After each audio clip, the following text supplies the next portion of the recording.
14 korriku tashmë edhe zyrtarisht po quhet si e marta e madhe në Bruksel. Kryeqyteti i Bashkimit Evropian do të jetë nikoqiri 4 konferencave ndërqeveritare që BE-ja i mban me 4 shtete kandidate serioze për t'i u bashkuar Unionit. Bëhet fjalë për 2 republika nga Ballkani Perëndimor, Shqipërinë e Malin e Zi, si dhe 2 të tjera nga bloku lindor, Ukraina e Moldavia. Me ngjarjen e asaj dite, Tirana zyrtare hedh një hap tjetër me rëndësi në procesin e antarësimit drejt Bashkimit Evropian. Good morning, my friend. Pas hapjes së të gjithë grup kapitujve në konferencën e 8 ndërqeveritare, Shqipëri Bashkimi Evropian që u mbajt më 26 maj, pas gati 2 muajsh ajo nis mbylljen e tyre, proces që më pas i hap rrugën e integrimit të plotë të vendit në Union.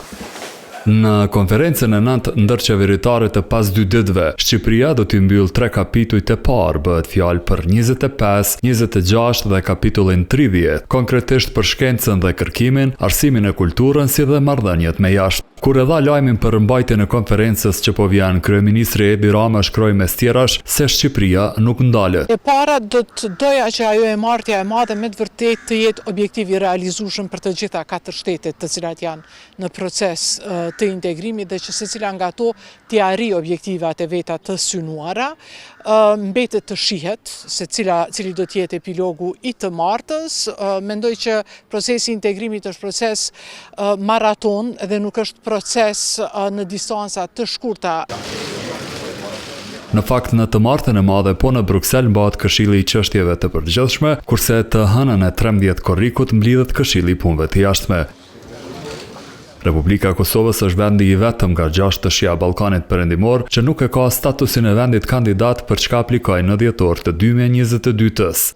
Sinjalet janë jo pozitive që do të mund të ketë lëvizje nga bloku 27 antarësh. Në këtë kohë Brukseli pret nga ne që ne të kemi institucione funksionale, në mënyrë që pastaj të flitet për avansimin më tutje drejt procesit integrues.